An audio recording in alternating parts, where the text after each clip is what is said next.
You are watching Delhi News. जो है government या मुंबई पुलिस इजाजत नहीं दे रही थी, क्योंकि कई लोगों ने जब ये कहा कि वो कोर्ट जाएंगे तब जाके इसकी इजाजत मिली है। क्या मानते हैं कि ऐसे लम्हों में हुकूमत जो है फिलिस्तीन को लेकर कोई संजीदगी इख्तियार करेगी? देखिए, हमको कोई कोर्ट जाना नहीं हुआ। सरकार से हम लोग लड़े भी और पुलिस डिपार्टमेंट से उनको इस इशू को समझाया और समझने के बाद जो है उन्होंने हमको परमिशन दी है। तो मैं समझता हूँ कि इस इशू का जिस तरह से लोगों के ज़हनियत में होना चाहिए या जानकारी होनी चाहिए, इस इशू की जानकारी मेरे ख्याल से जो 80 के बाद की जो जनरेशन है उनको इस इशू की जानकारी नहीं है कि मसला क्या है।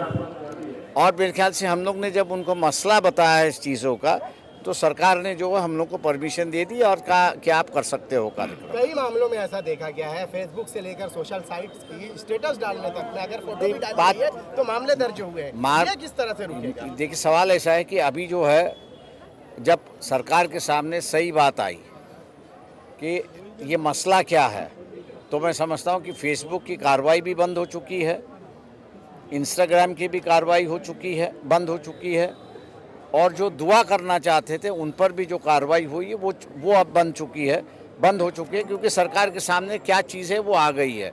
मैं समझता हूँ कि हम लोग ये समझते हैं कि हर किसी को हर चीज़ की पहचान होती है या जानकारी होती है।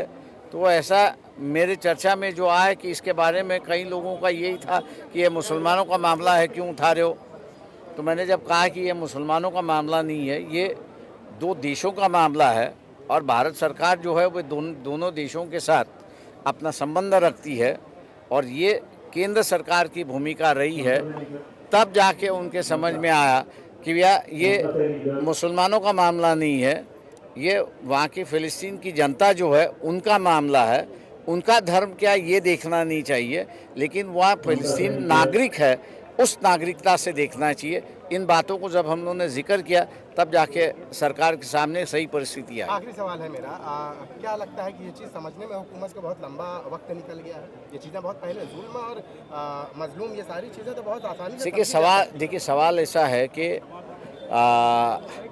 कांग्रेसी राजनीति हो या जितने भी जनता दल हो या हम लोग जैसे है कि जो इस इशू पे लड़ते थे उनको इसकी जानकारी है, लेकिन जो धार्मिक संगठनों के साथ जुड़े हुए हैं उनको इसकी जानकारी नहीं है, फॉरेन पॉलिसी की जानकारी नहीं है, और इसलिए वो हर चीज़ जो है वो धार्मिकता से देखते हैं। जब समझाया जाता है तो वो मेरे ख्याल से मानते हैं या नहीं मानते मालूम नहीं, लेकिन परमिशन मिल जाती है। सर, मुसलमान क्या कहना चाहेंगे? पार्लियामेंट सेशन चल रहा है और पार्लियामेंट सेशन के अंदर मतलब सरकार से क्या मांगे?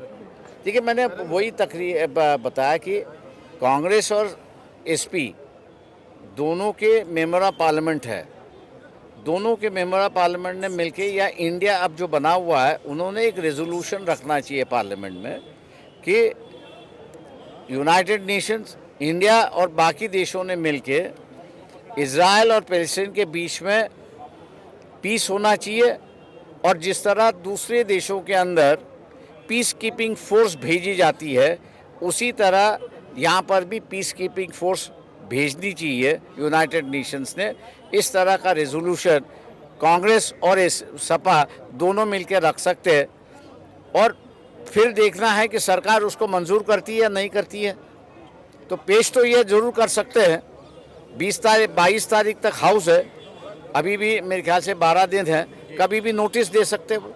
सर, मुसलमान नेताओं को परमिशन नहीं मिली, प्रकाश अंबेडकर जाके परमिशन लेके आते हैं। देखिए, मैं प्रकाश अंबेडकर के माध्यम से नहीं गया हूँ, मैं वंचित बहुजन आघाड़ी के माध्यम से परमिशन मांगी है। एक पॉलिटिकल पार्टी तौर के मैंने परमिशन मांगी है और उसके लिए हम लोग को लड़ना और जूझना हुआ है। सारे मुसलमान नेता पीछे हट जाते हैं आज़ाद मैदान में प्रोटेस्ट करने के लिए, ओपन पब्लिक में प्रोटेस्ट करने के लिए, क्योंकि एक बार ऐसा कुछ प्रोग्राम हुआ था जिसमें बहुत सारे, मैं जानता हूँ, रजा सारे नेताओं ने जो है वो परमिशन लेना ही छोड़ दिया, जिम्मेदारी लेना मुसलमान नेताओं ने छोड़ दिया। यहाँ तक कि दूर दूर तक बात भी नहीं करते कि हम आज़ाद मैदान में प्रोटेस्ट करेंगे। प्रकाश आम्बेडकर वंचित बहुजन आघाड़ी आगे आके ये काम करता है, क्या रणनीति है आपकी? देखिए, मैं एक ही है कि मैंने जो देखा, मतलब चाहे वो आपका ये औरंगज़ेब का मामला हो या टीपू सुल्तान का मामला हो, मुसलमान काफ़ी डरा हुआ था, भय है। अब ये भय जब तक निकलेगा नहीं तब तक मेरे ख्याल से वो अपनी भूमिका जो है वो अदा नहीं कर सकते हैं।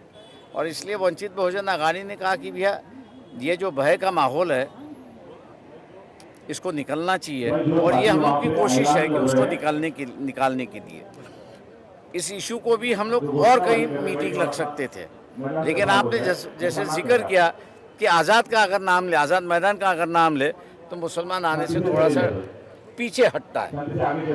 तो इसलिए हमने कहा नहीं, ये मीटिंग होगी तो